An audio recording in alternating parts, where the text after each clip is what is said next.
नमस्कार, मैं हूं आपके साथ सोनिया चौहान। हरियाणा की खबरों में आप सभी का स्वागत है। रुक करते हैं खबरों की ओर। लोकसभा चुनाव के नतीजे आने के बाद हरियाणा के पूर्व स्वास्थ्य मंत्री अनिल विज का बयान सामने आया, जिसमें उन्होंने प्रतिक्रिया देते हुए कहा कि देश में तीसरी बार नरेंद्र मोदी प्रधानमंत्री बनने जा रहे हैं।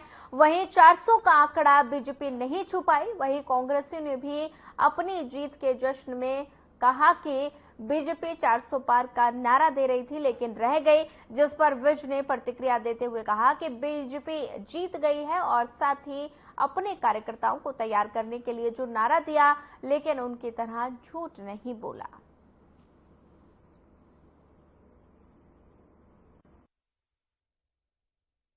तीसरी बार भारतीय जनता पार्टी की सरकार बनने जा रही है।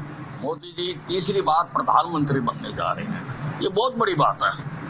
ये नहीं तो जो दो बार सरकारें चल लेती हैं, उनकी एंटी इनकम्बेंसी बहुत ज्यादा हो जाती है, लेकिन हमारी सरकार की कोई एंटी इनकम्बेंसी नहीं है और इसीलिए हमारी सरकार केंद्र में तीसरी बार बनने जा रही है। 400 पार कहें या 800 पार कहें, कांग्रेस ने क्या लेना।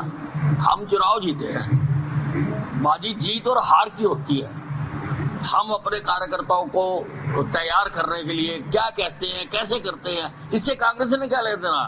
कांग्रेस ने जो झूठ फैलाया, कांग्रेस ने जो झूठ बातें करी, कांग्रेस को वो नहीं नजर आती।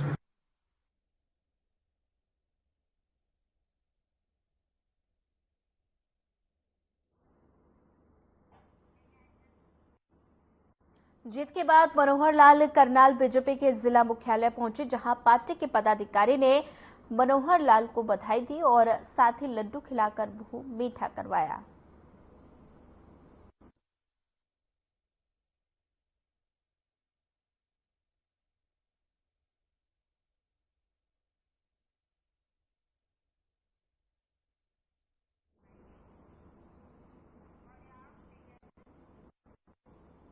फरीदाबाद से भाजपा के लोकसभा प्रत्याशी कृष्णपाल गुर्जर की जीत पर जश्न मनाते नजर आए। पृथला से विधायक नयनपाल रावत अपने ही कार्यालय पर इलाके के लोगों के साथ ढोल नगाड़े और लड्डू बांटकर जीत का जश्न उन्होंने मनाया। साथ ही बीजेपी समर्थित विधायक ने इलाके के लोगों का धन्यवाद किया। तस्वीरें फरीदाबाद से हैं, जहां पर एक बार फिर कमल खिला है और साथ ही कार्यकर्ताओं में काफी उत्साह देखने को मिला। आप देख सकते हैं तस्वीरों में किस तरह से ढोल नगाड़ों के साथ जश्न मनाया जा रहा है। लड्डू खिलाकर एक दूसरे से खुशी बांटी जा रही है। एक बार फिर फरीदाबाद में कमल खिला। बीजेपी उम्मीदवार कृष्णपाल गुर्जर जीते और साथ ही लड्डू बांटकर कार्यकर्ताओं ने जीत का जश्न मनाया। तस्वीरें फरीदाबाद से हैं, जहां पर बीजेपी उम्मीदवार कृष्णपाल गुर्जर जीते और साथ ही इसी उपलक्ष्य में कार्यकर्ताओं ने जश्न मनाया।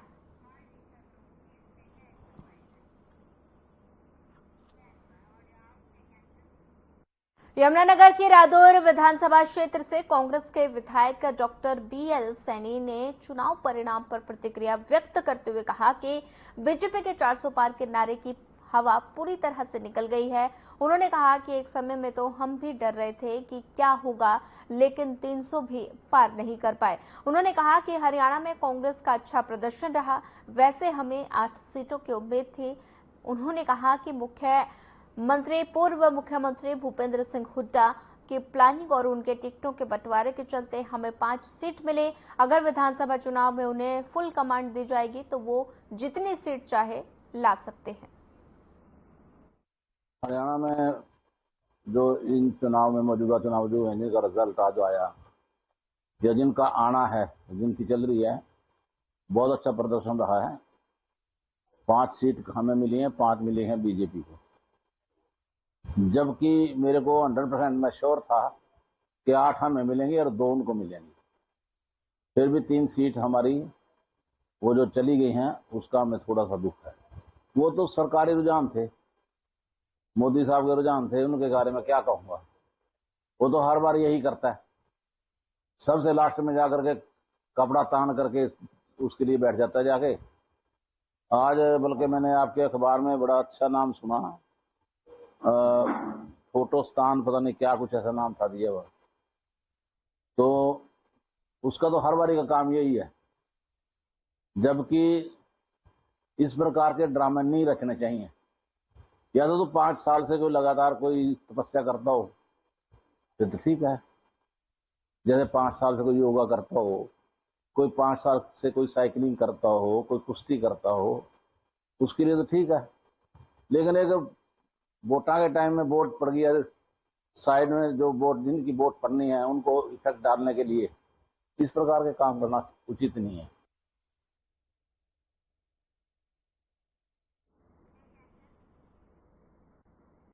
बीजेपी प्रत्याशी नवीन जिंदल भले ही धर्मनगरी में 10 साल बाद आए, लेकिन पूर्व में कुरुक्षेत्र से उनका गहरा नाता रहा है और साथ ही भाजपा मजबूत संगठन और मोदी फैक्टर उनकी जीत का प्रमुख कारण बना। उन्होंने इंडिया गठबंधन के प्रत्याशी डॉक्टर सुशील गुप्ता को कड़े मुकाबले में शिकस्त दी और करीब 29,000 मतों से जिंदल विजयी रहे और साथ ही 69,000 वोट अभय चौटाला को मिले। कुरुक्षेत्र लोकसभा से बीजेपी प्रत्याशी नवीन जिंदल की जीत को लेकर समर्थकों का जमावड़ा लगा हुआ है। समर्थकों के साथ साथ नवीन जिंदल ने भी भारत माता की जय, बीजेपी जिंदाबाद के नारे लगाए हैं। नवीन जिंदल, उनके धर्मपत्नी शालू जिंदल और माता सावित्री जिंदल भी मौके पर मौजूद रहे।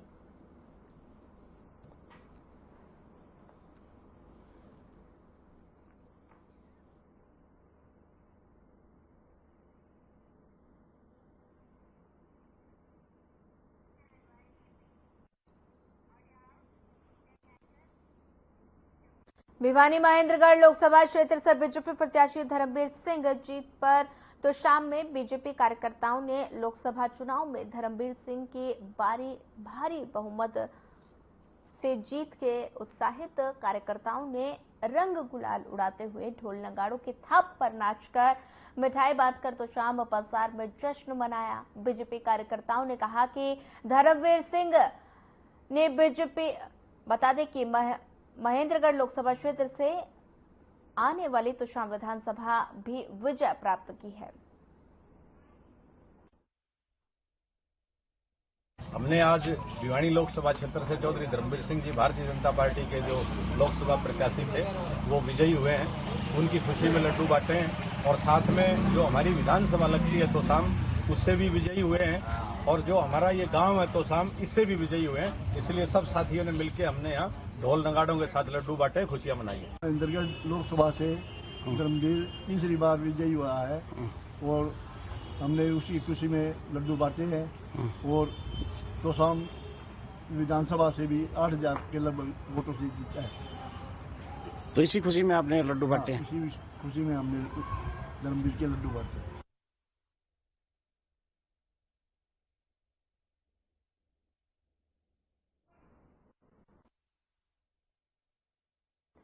कांग्रेस पार्टी के प्रत्याशी रहे राजबब्बर नूह जिला कांग्रेस पार्टी के कार्यालय पहुंचे। इस दौरान उन्होंने गुरुग्राम लोकसभा क्षेत्र की जनता से बहुत प्यार मिला और साथ ही उन्होंने कहा कि उन्होंने चुनाव से पहले गुरुग्राम लोकसभा क्षेत्र की जनता से जो वादा किया था, वे गुरुग्राम में रहकर गुरुग्राम लोकसभा क्षेत्र की जनता की सेवा करेंगे और पहले उनके पास मात्र 18 दिन थे। 18 दिन में वे बहुत कम लोगों के पास वोट मांगने के लिए जा पाए, लेकिन अब पूरे 5 साल गुरुग्राम लोकसभा क्षेत्र की जनता के पास घर घर जाकर उनके लिए काम करेंगे और उनसे वोट की अपील भी करेंगे।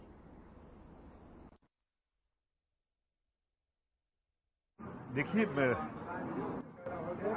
गणना जो भी रही हो, 18 दिन के अंदर मैं 3 तारीख को आया था और मेरे साथियों ने, मेरे नेताओं ने जिस तरह से मुझे ज्यादा से ज्यादा लोगों तक पहुंचाने की कोशिश की, तकरीबन इनके जरिए से, मेरे परिवार, बाकी और लोगों के जरिए से, इनके साथ में चल के सब तमाम लोगों ने मिलकर हमने रोजाना 42 से 45 हज़ार लोगों तक मेरी बात को पहुंचाने की कोशिश की। 18 दिन में हम 7,33,000 लोगों तक पहुंच सके। हो सकता है कि बाकी पड़ोसियों के तक हम नहीं पहुंच पाए, उनको हमारी बात नहीं पहुंची, लेकिन अब मेरे पास में बहुत वक्त है। बहुत लोग रह गए हैं, बहुत से पड़ोसी रह गए हैं जिनके घरों तक मैं नहीं पहुंच पाया।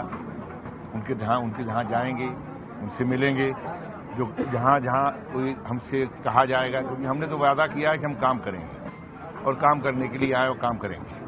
मेवात के लोगों ने राज बब्बर को वोट दिया है, राव मस्जिद को नहीं। मेवातियों की लड़ाई किस तरह से आप? देखिए, मेवात के लोग जो हैं उनको आप ये किसी व्यक्ति को दिया है, किसी को नहीं। यहाँ मेवात के लोगों ने कांग्रेस की नीतियों को अपनाया और राज बब्बर को प्यार दिया। देखिए सर, अगर हम इंडिया रिलायंस की बात करें को लेकर सरकार बनाने का प्रयास किया जा रहा है। मैं ये जो सेंट्रल की और बहुत जो है बड़े शीर्ष नेतृत्व वो बातचीत करेंगे, लेकिन ये आप देखिए कि जो लोग 400 पार की बात करते थे, वो उनकी पार्टी खुद ही जितने उनके पास होते उससे 60 कम आए, और अब वो किस पे निर्भर कर रहे हैं? चिराग पासवान 5, नीतीश कुमार 12, 16 चंद्रबाबू नायडू। अब वो लेटर देंगे, किन शर्तों पे देते हैं? कि राजनाथ सिंह प्रधानमंत्री बनेंगे, या गडकरी प्रधानमंत्री बनेंगे, या कोई तीसरा बनेगा, या आरएसएस क्या कहता है वो बनेगा। तो अभी तो जो गुरूर वाली जो बात है वो अब नहीं रही।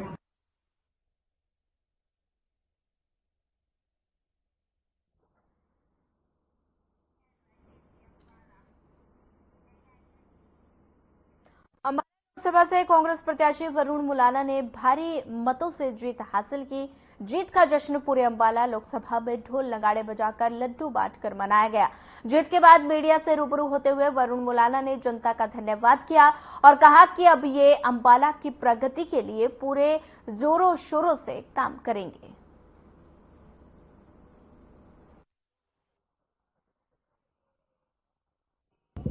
अंबाला लोकसभा के जन जन जो हैं वो आश्वस्त थे, इसलिए मैं आश्वस्त था। ये चुनाव अंबाला लोकसभा के जन जन ने लड़ा है। मुझे तो टिकट भी अंबाला लोकसभा के जन जन की आवाज पे मिला है और उन्होंने लड़ा है, उन्होंने जीता है। मैं तो ये जो मेरे को इतनी बड़ी जिम्मेदारी दी है, मैं उसके लिए हृदय की गहराइयों से धन्यवाद करता हूं और विश्वास दिलाता हूं कि ये जो जिम्मेदारी मिली है उसको जितना अच्छे ढंग से निभा पाऊंगा मैं निभाऊंगा। विश्व में 5 जून अंतर्राष्ट्रीय स्तर पर पर्यावरण दिवस माना जाता है, लेकिन स्थिति जमीनी स्तर पर कुछ और ही है। अक्सर सामाजिक संस्थाएं ऐसे अवसर पर फोटो करवाकर कुछ पौधों का वितरण तो जरूर कर लेते हैं, लेकिन पौधा वितरण के बाद पौधे को लगाना और उन्हें पूरी तरह से ध्यान देना बेहद जरूरी है। लेकिन ऐसे मामले में अक्सर लापरवाही देखी जाती है। तो वहीं विश्व पर्यावरण दिवस 5 जून के अवसर पर जिला वन विभाग की ओर से पर्यावरण को बचाने के लिए लोगों से ज्यादा अपने क्षेत्र में वृक्षारोपण जागरूक करने के साथ साथ पौधारोपण करने की भी जानकारी दी गई।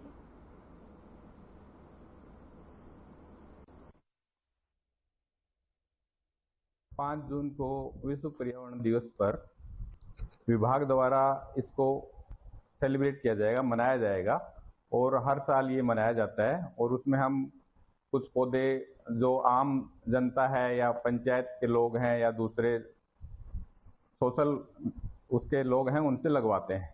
इस बार इसमें एक नई चीज ये जोड़ी गई है कि सरकार ने एक प्राणवायु देवता स्कीम चालू की है, जिसमें जिन वृक्षों की आयु 75 वर्ष से ज्यादा है उनको 2,500 रुपये पर ईयर पेंशन दी जाएगी। तो इस प्रकार पलवल जिले में इस साल 49 ऐसे पेड़ सिलेक्ट किए गए हैं जिनकी ये पेंशन प्राणवायु देवता के रूप में दी जा रही है। इसमें पौधा पर्यावरण के लिए बहुत जरूरी है और दिन प्रतिदिन जो पौधों की कमी होती जा रही है, लगता है 1 करता है 10। इसलिए जो है जो भी व्यक्ति हैं, हर व्यक्ति एक पौधे की जिम्मेवारी ले लें, पौधा लगाएं और उसको तैयार कर दें, तो इससे हमारी पौधा भी तैयार हो जाएगा, पर्यावरण भी शुद्ध रहेगा। विश्व के लेवल पर आप देखेंगे कि कितनी ग्लोबल वार्मिंग हो रही है, टेम्परेचर 50 डिग्री पहुंच गया है और अगले 5 साल 10 साल में ये 60 डिग्री होने में भी देर नहीं लगेगी। इसीलिए सभी से निवेदन है कि अभी से पौधे लगाएं और करीब 2 करोड़ पौधे अपने हरियाणा में लगाएं, जिससे कि ये टेम्परेचर 50 डिग्री से 35-30 डिग्री आने में देर नहीं लगेगी।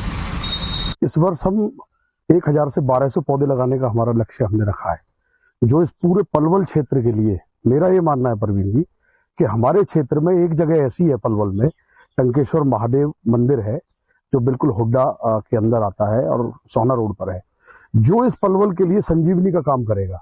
हमने वहां पे 1500-1600 पौधे वहां लगे हुए हैं, आप आमंत्रित हो वहां आए, और हम 1000 से 1200 पौधे इस वर्ष हम जो है लगाना चाह रहे हैं विश्व पर्यावरण दिवस पर। और मेरा मानना यह है कि इस पूरे क्षेत्र के लिए ये एक बहुत ही एक टेम्परेचर को डाउन करने में बहुत ही सहयोग होगा। और हम लोग पौधों को लगाते नहीं है, आप वहां जाके प्रैक्टिकल देखें, हमने उन पौधों को एक बच्चे की तरह, एक बहुत ही छोटे बेबी की तरह उन बच्चों को पाला है, उन पौधों को पाला है, और सारे पौधे हरे भरे हैं। मेरे घर के सामने पूरी रोड पर पौधे लगवाए गए, किसी ने उनकी देखभाल नहीं की। मैं और बिरजी नंबरदार 6 पौधे हमारे घर के सामने, आज वो वृक्ष बन गए। तो अभी जब 47 टेम्परेचर था तो मैंने अपने लड़के से कहा कि वहाँ आगे जाके टेम्परेचर ला, मेरे घर के सामने ला।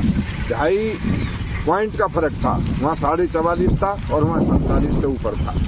तो लोगों की समझ में नहीं आ रही कि आने वाला समय इतना भयंकर आएगा अगर अभी हम नहीं चेते।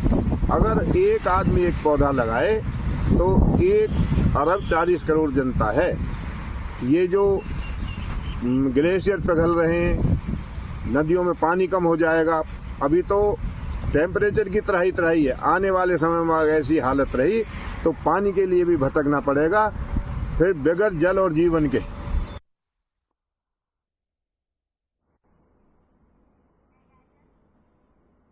विश्व पर्यावरण दिवस के मौके पर रतिया में श्री अरूण वंश महासभा रतिया में पौधारोपण करके पर्यावरण दिवस मनाया गया।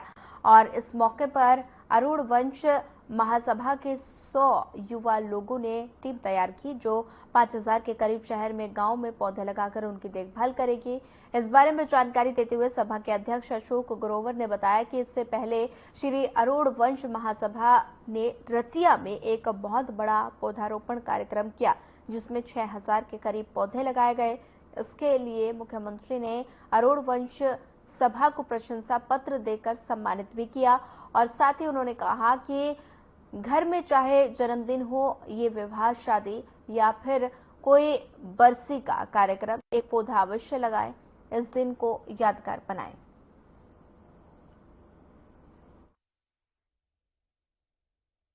नमस्कार मेरे सारे भाइयों, मैं सभी रतिया वासियों से हार्दिक नमस्कार और उनका अभिनंदन सत श्री अकाल बोलता हूँ।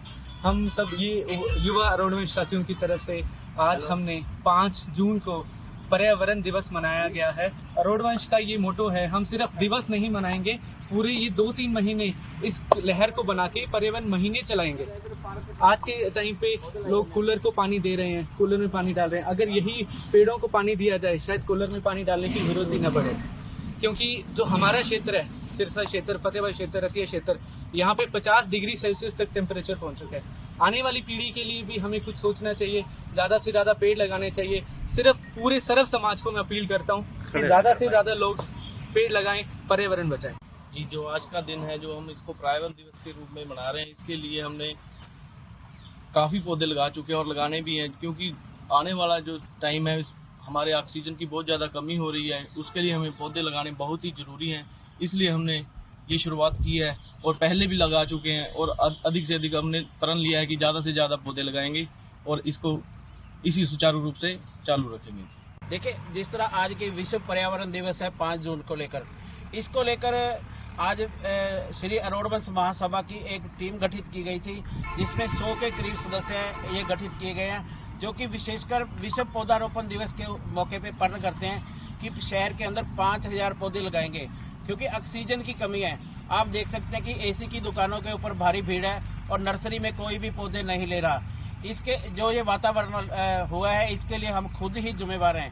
तो शहर वासियों से निवेदन है कि आओ सभी मिलकर पर्यावरण का कर्ज चुकाएं और ज्यादा से ज्यादा पौधे लगाएं। विश्व पर्यावरण दिवस मौके आज रतिया में श्री अरूण वंश महासभा द्वारा पौधारोपण कार्यक्रम की शुरुआत की गई है।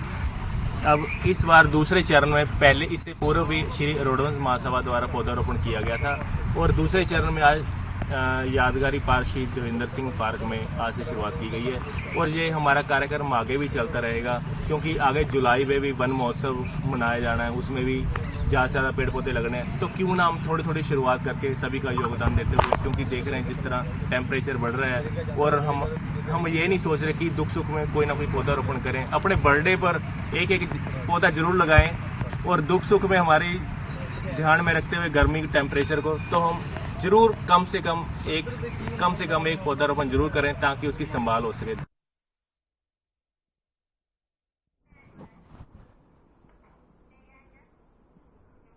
सोनीपत के किसानों को अच्छी क्वालिटी के बीज उपलब्ध हों और इसके लिए अब कृषि और किसान कल्याण विभाग एक्शन मोड में नजर आ रहा है। विभागीय अधिकारियों ने ढेंचा और मूंग बीजों के सैंपल लेने की प्रक्रिया तेज कर दी है और अब 16 सैंपल लिए गए हैं और वहीं सैंपल को लैब में टेस्टिंग के लिए भेजा गया। रिपोर्ट्स के आधार पर खराब बीज किसानों को उपलब्ध कराने वाले दुकानदारों पर कार्रवाई अमल में लाई जाएगी।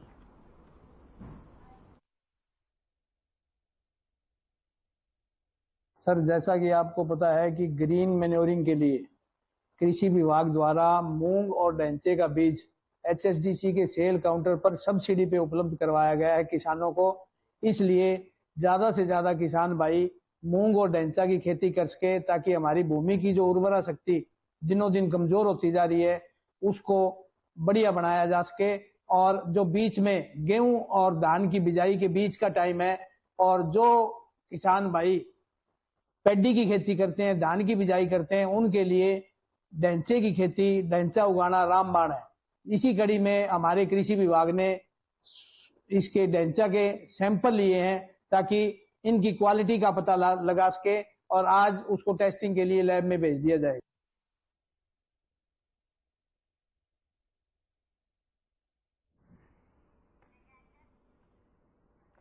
नगरी के अखंड पंच धूणी कठोर अग्नि तपस्या का समापन हो गया। महंत राजेंद्र पुरी की तपस्या के दर्शनों के लिए बड़ी संख्या में श्रद्धालु पहुंचे। उन्होंने कहा कि भारत देश को ऋषि मुनियों की धरती कहा जाता है। सदियों से ही ऋषि मुनियों ने त्याग तपस्या कर इस देश में खुशहाली की कामना की।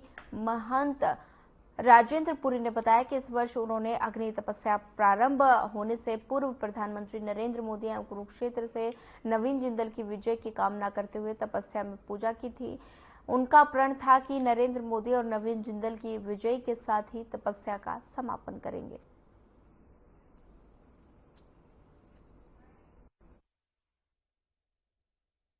देखिए, मैंने 9 तपे में अग्नि तपस्या 23 तारीख से शुरू की थी और मेरा लक्ष्य था कि विश्व में शांति स्थापित हो, सनातन धर्म को मजबूती मिले और फिर से राम मंदिर पर भगवा झंडा लहराए।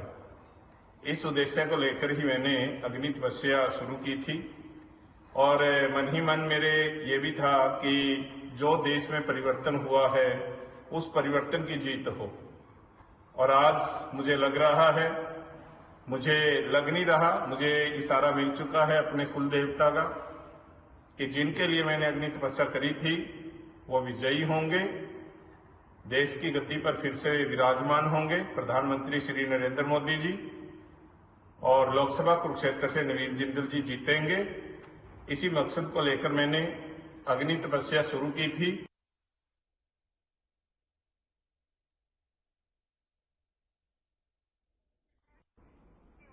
फिलहाल इस बुलेटिन में इतना ही। ज्यादा खबरों के लिए बने रहिए हमारे साथ। नमस्कार।